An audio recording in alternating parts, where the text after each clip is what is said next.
میں آپ سب کو نظریہ پاکستان کونسل کے پلیٹ فارم پہ خوش آمدید کہتا ہوں۔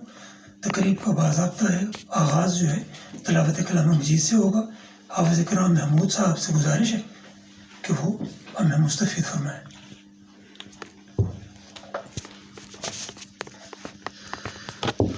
اعوذ باللہ من الشیطان الرجیم۔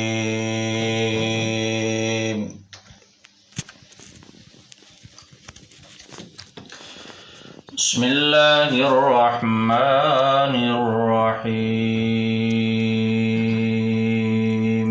شکریہ خاتون و حضرات، آج کی تقریب کی غرض و غایت آپ سب کے سامنے ہے۔ ہم اپنے بابائے قوم حضرت قائد اعظم علیہ الرحمہ کا یوم پیدائش منا رہے ہیں، اس سلسلے میں اکٹھے ہیں، اور آپ جیسے سنجیدہ دوستوں کو مدعو کرنے کا یہی مقصد ہے کہ ہم ان مواقع سے فائدہ اٹھاتے ہوئے، ان تقریبات سے آگے نکلتے ہوئے ہم کوئی سنجیدہ گفتگو کریں، آگے بڑھیں، اپنے معاشرے کی رہنمائی کریں۔ تو آج کا موضوع آپ کے سامنے ہے کہ آج فکر قائد سے رجوع کرنا کیوں ضروری ہے۔ یہ بڑا اچھا موضوع ہے، ہمارے دوستوں نے پسند بھی کیا اور اس کی ضرورت بھی بہت ہے۔ تو میں اپنے چیئرمین صاحب کی موجودگی میں تعارف کرواؤں گا۔ مہمان خصوصی ہمارے ڈاکٹر فاروق عابد صاحب ہیں، کسی تعارف کے محتاج نہیں، ان کی تاریخ پر بھی نظر ہے اور ماشاءاللہ کالم بھی لکھتے ہیں اور دانشور ہیں۔ ہم نے تکلیف دی، ہمارے مہمان خصوصی ہیں اور خصوصی طور پر اس موضوع پر روشنی ڈالیں گے۔ ہمارے مہمان اعزاز ہمارے سینئر وائس چیئرمین عبداللہ یوسف صاحب ہیں۔ آج ہم نے ان کو تکلیف دی، ویسے تو یہ خاموش سامع ہیں، مگر آج ہم ان کو آپ کے سامنے لے آئے ہیں۔ ان سے بھی پوچھیں گے کہ اس موضوع پر آپ کا کیا کہنا ہے۔ اب میں مہمان خصوصی صاحب سے پوچھوں گا، ان کی ایک نجی ایک مصروفیت بھی ہے جس کا تذکرہ میں کر چکا ہوں، تو پوچھتے ہیں کہ اس کی تقریب کی جو آغاز ہے وہ ہم کیسے کریں۔ جیسے آپ کو دیجیے۔ آپ کے پاس کتنا وقت ہے؟ کیا ہم کسی پہلے مقرر سے سن لیں کچھ؟ جی میرا خیال ٹھیک ہے، آپ کو جانا ہے جلدی۔ آپ ہو جب پہاڑوں جلدی۔ بڑی مہربانی۔ نعیم فاطمہ علوی صاحبہ کسی تعارف کے محتاج نہیں، ہماری افسانہ نگار ہیں، سفر نامہ نگار ہیں اور بہت اچھے، یہ آج کل فیس بک پہ میڈیا پہ بہت اچھا لکھ رہی ہیں، بہت 3-4 کتابیں ان کی آ چکی ہیں، 2-3 تیار پڑی ہوئی ہیں۔ تو ہم ان سے درخواست کرتے ہیں کہ وہ اپنے موضوع پر بات کریں۔ نعیم فاطمہ علوی، ماشاء اللہ۔ ان کی جو خوبی ہے نا، جی ہاں، یہ ہے کہ لوگوں کو جمع کرتے جی یہ بہت بڑی خوبی ہے، بہت بڑی۔ ہم اسی سے سیکھتے ہوئے آگے پڑھ رہے ہیں ان سے۔ ہم چونکہ لکھنے لکھانے والے لوگ ہیں تو سہولت بھی بڑی محسوس کرتے ہیں، تو جو مضمون میں نے اس کو موضوع کو دیکھتے ہوئے لکھا تھا وہ پیش کر رہی ہوں۔ فکر قائد۔ آج کا موضوع دل میں بھانبٹ مچانے والا ایسے ایک ایسا دائرہ کھینچ دیا کہ آج کی تقریب اور آج کی جو دوستوں کی گفتگو ہے، ہم اس دائرے کے اندر رہتے ہوئے اس کو آگے بڑھا سکتے ہیں۔ اللہ علیہ 24 نومبر 1945 کو مانکی شریف تشریف لے گئے تھے، اور مانکی شریف میں استقبالیہ سپاس نامے کے جواب میں تقریر کرتے ہوئے آپ نے کہا کہ آپ نے سپاس نامے میں رحمان صاحب بات ہو گئی آپ؟ جی بہت شکریہ جی، میں معافی چاہتا ہوں، یہ انتظامات کے لیے میں باہر بھاگا، بڑی مہربانی۔ اور اب میں درخواست گزار ہوں جناب محمد داؤد کیف، ہمارے بڑے اچھے دانشور لکھاری محمد داؤد کیف۔ بہت شکریہ، آپ سب کا اس حوالے سے بھی شکر گزار ہوں، آپ نے مجھے موقع دیا اس موقع بات کرنے کا۔ نظریہ پاکستان کونسل یہ ادارہ یہاں قائم ہے، زاہد ملک صاحب کے توسط سے بنا ہوا ہے۔ مجھے یہ عزت حاصل ہے کہ میں پاکستان نیشنل سینٹر راولپنڈی میں انٹرمیڈیٹ کے طالب علم کے طور پر ان کی صدارت میں نے ایک تقریب میں حصہ لیا تھا۔ اس کے بعد ایک طویل وقفہ اور آج پھر یہاں میں حاضر ہوں، اور جہاں تک موضوع کا تعلق ہے قائد اعظم کے حوالے سے بہت کتابیں لکھی گئیں، بہت مقررین سب فاضل مقررین جانتے ہیں، لیکن کسی بھی مقرر، کسی بھی محقق کو، لکھاری کو، سوانح نگار کو ان کے نیگیٹو پہلو دریافت نہیں ہوئے، بے شک وہ مخالفین نے لکھا ہے، غیر مسلموں نے لکھا، کسی نے بھی کتاب لکھی ہے، کوئی ایسی عیب ان میں نہیں نظر آیا جو کہ نمایاں کیا جا سکے۔ اس کا مطلب یہ ہے کہ وہ ایک صادق کردار انسان۔ عائشہ جلال کی کتاب ہے سول اسپوکس مین، تھوڑی کریٹیکل ہے، لیکن وہ بھی کوئی ایسا عیب دریافت نہیں کر سکی جو کہ چونکا دینے والا ہو یا واضح ہو۔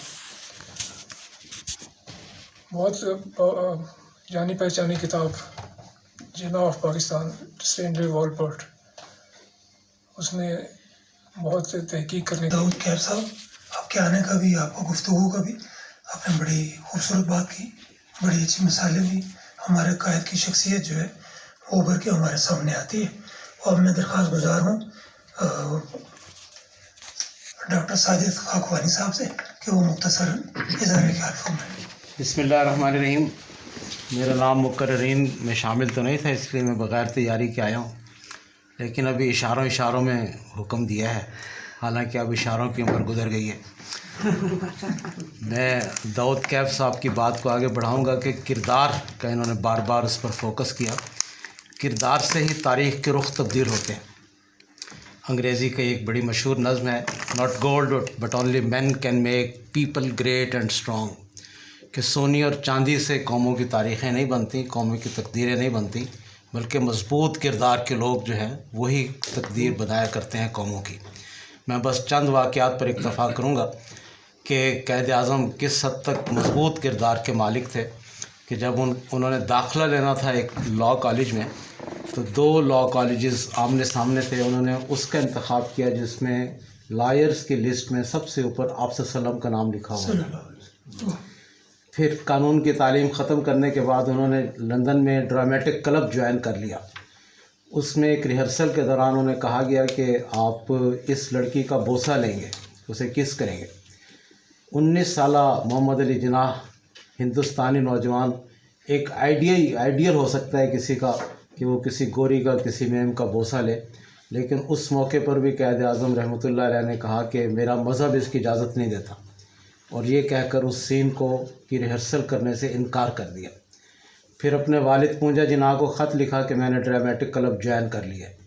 والد نے جوابی خط لکھا کہ میں نے تمہیں قانون کی تعلیم کے لیے بھیجا تھا، تم فوراً ڈرامٹک کلب کو چھوڑ کر قانون کی پریکٹس اختیار کرو۔ اس وقت تک وہ چیک لے چکے تھے کلب سے، اگرچہ ابھی کیش نہیں کروایا تھا۔ انہوں نے اس میں یہ لکھا کہ میرے مذہب میں باپ کی نافرمانی جائز نہیں ہے، اور استعفے کے ساتھ اس چیک کو لغو کر کے انہیں واپس کر دیا۔ سبحان اللہ۔ پھر بمبے آئے اور پریکٹس شروع کی، تو اس زمانے میں ایک 17 سالہ مجوسی لڑکی ان پر فریفتہ ہو گئی۔ اس نے وہ سب کچھ کرنا چاہا جو آپ بھی جانتے ہیں، میں بھی جانتا ہوں، لیکن میں پھر بار دیگر عرض کروں گا کہ کردار سے قوموں کے رخ تبدیل ہوتے ہیں، کردار سے زمانے کا سمندر جو ہے وہ اپنا رخ تبدیل کرنے پر مجبور ہو جاتا ہے۔ وہ مایوس ہو گئی، بالآخر اس نے شادی کی پیشکش کی، تو قائد اعظم رحمۃ اللہ علیہ نے فرمایا کہ میرے مذہب کے مطابق تم 18 سال سے پہلے اپنے والدین کی مرضی کے خلاف اپنا مذہب نہیں تبدیل کر سکتی۔ وہ 1 سال کے بعد مجسٹریٹ سے ڈگری لے کر آئی کہ میں اب مسلمان ہوں۔ پھر قائد اعظم نے ان کے ساتھ نکاح کیا۔ پھر حالات سے مجبور ہو کر، مایوس ہو کر وہ لندن چلے گئے۔ آپ نے بہت اختصار کے ساتھ بڑی مدلل گفتگو کی، بہت آپ کا شکریہ، اور ایڈوانس آپ کو بتایا نہیں تھا مگر آپ تشریف لائے، اور ہماری خواہش خوشی ہمیں ہوئی کہ آپ جیسے دوست آتے ہیں اور ہمارا مرتبہ اور مقام بلند ہوتا ہے۔ یہ آفس بھی آپ کا، یہ پلیٹ فارم بھی آپ کا ہے۔ بہت شکریہ آپ کا۔ آپ میں درخواست گزار ہوں افشاں عباسی صاحبہ سے، ان کو بھی ہم نے پہلے کچھ نہیں بتایا تھا، مگر ظاہر ہے کہ یہ موضوع ایسا ہے اس پر آپ بات کر سکتے ہیں۔ اس پر مجھے نمٹا لیں۔ ہاں ان کو، کیونکہ آپ نے بڑے کھلے ان کی بات کر لیں۔ نہیں میں لمبی چوڑی بات نہیں کروں گی، آپ کی اجازت سے آپ لوگوں کی بہت شکریہ۔ سب سے پہلے حمید قیصر صاحب، میں بے شک تیاری سے نہیں، لیکن پاکستان تو میرے رگ رگ میں دوڑ رہا ہے۔ اس لیے اس میں تیاری کی ضرورت نہیں ہے. جو میں محسوس کرتی ہوں وہ کہوں گی. قائد اعظم محمد علی جناح ہمارے لیے ایک نمونہ عمل تھے.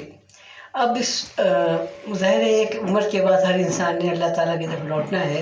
انہوں نے ایک مثال قائم کر دی تھی. اب میں درخواست گزار ہوں, مجبوری ہے, ڈاکٹر فاروق عادل صاحب کو جلدی جانا ہے, ایک زیارتی مصروفیت ہے. میں درخواست گزار ہوں کہ موضوع کے حوالے سے اپنے خیالات کا اظہار فرمائیں. جی یہی بات. بسم اللہ. بہت شکریہ برادرم حمید قیصر صاحب اور نظریہ پاکستان کونسل. اپنی جو موضوع پر آنے سے پہلے داؤد کیف صاحب نے ایک بات فرمائی زبان کے تعلق سے نا, کہ اردو کو جان بوجھ کر کسی منصوبہ بندی کے تحت نظر انداز کیا جا رہا ہے. تو میری درخواست یہ ہوگی کہ اردو کے ساتھ ہماری تہذیب اور نظریے کو بھی دریا گرد کیا جا رہا ہے. جب آپ زبان کو نظر انداز کر دیتے ہیں تو یہ ساری چیزیں ایک ساتھ چلی جاتی ہیں. تو دراصل یہ ہمارے نظریے اور ہمارے تہذیب اور ہمارے رہن سہن اس کے خلاف ایک سازش ہو رہی ہے. جب مجھے برادرم حمید قیصر صاحب نے یہ موضوع دیا تو میں نے اس نقطہ نظر سے اس پہ تیاری شروع کی کہ ہم اپنے آج کے مسائل کا بھی جائزہ لے سکیں فکر قائد کی روشنی میں. تو جب میں نے اس پہ چیزیں تلاش کی اور کچھ چیز بن گئی تو میں نے سوچا کہ یہ ضائع ہو جائے گا گفتگو کی, تو لکھ لوں.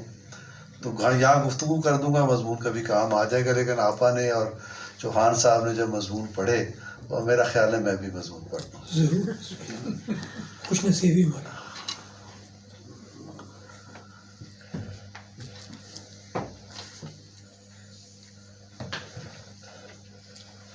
آگے بڑھنے سے پیشتر ہمیں یہ تسلیم کر لینا چاہیے کہ تاریخ اور جغرافیے تک کو متاثر کر دینے والے بڑے واقعات یوں اچانک رونما نہیں ہو جاتے.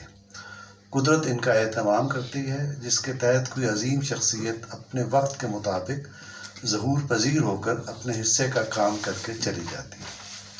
یہ سلسلہ اس وقت تک جاری رہتا ہے جب تک کوئی قائد اعظم آ کر اس عظیم تحریک کو اس کی اصل منزل تک نہ پہنچا دے. ہم آزادی سے محروم ہوئے تو ہمارے بزرگوں میں کئی طرح کے احساس پیدا ہوئے. پہلا اور مقبول عام احساس یہی تھا کہ تلوار اٹھائیں اور استعماری طاقت کو مار بھگائیں. ہم نے یہی کرنے کی کوشش کی. سراج الدولہ سے لے کر ٹیپو سلطان شہید تک اور تحریک مجاہد مضمون پڑھا, بات کی, آپ کا بہت شکریہ. اور اب میں درخواست گزار ہوں ظہیر گیلانی صاحب سے کہ وہ مختصر خطاب فرمائیں. جناب ظہیر گیلانی. مجھے آج کی تقریب میں اس بات پہ بھی خوشی ہو رہی ہے کہ ہمارے دونوں مقررین جو ہیں وہ اردو زبان کے علمبر بردار ہیں. اور ماشاءاللہ داؤد کیف صاحب نے بھی, دوستوں نے نہیں, انہوں نے تو جھنڈا اٹھا رکھا ہے, ہم تو ان کے ساتھ ہیں. تو بڑی خوشی ہو رہی ہے بات کر کے کہ دوستوں نے اردو زبان کا اس کی قیام کی اور اس کی اجرا کی تقریب بات جا رہی ہے. بہت شکریہ. اتفاق ہو گیا اس بات پہ سب لوگ. نحمدہ و صلی علی رسول الکریم. اعوذ باللہ. کچھ مختصراً باتیں عرض کروں گا جو کہ میں تیار ہو کے تو نہیں آیا تھا کیونکہ میں تو سننے کے لیے آیا تھا. نہیں آپ تیار ہیں, لیکن اس پہ بات چونکہ بات وہی ہے جو افشاں عباسی صاحبہ نے کی کہ یہ تو ہمارے خون میں دوڑتا ہے پاکستان, تو اس پہ بات کرنا کوئی مشکل نہیں ہے اور قائد اعظم کا خاص طور پہ. لیکن یہ موضوع جو آپ نے چنا ہے یہ بہت ہی فکر انگیز ہے کہ آج فکر قائد سے رجوع کرنا کیوں ضروری ہے. چیئرمین صاحب کی یہ جناب حکم تھا اور ان کا خیال تھا کہ یہ موضوع ہونا چاہیے. جی اس کی ضرورت بھی ہے. جی ماشاء اللہ. اچھا, بہت شکریہ.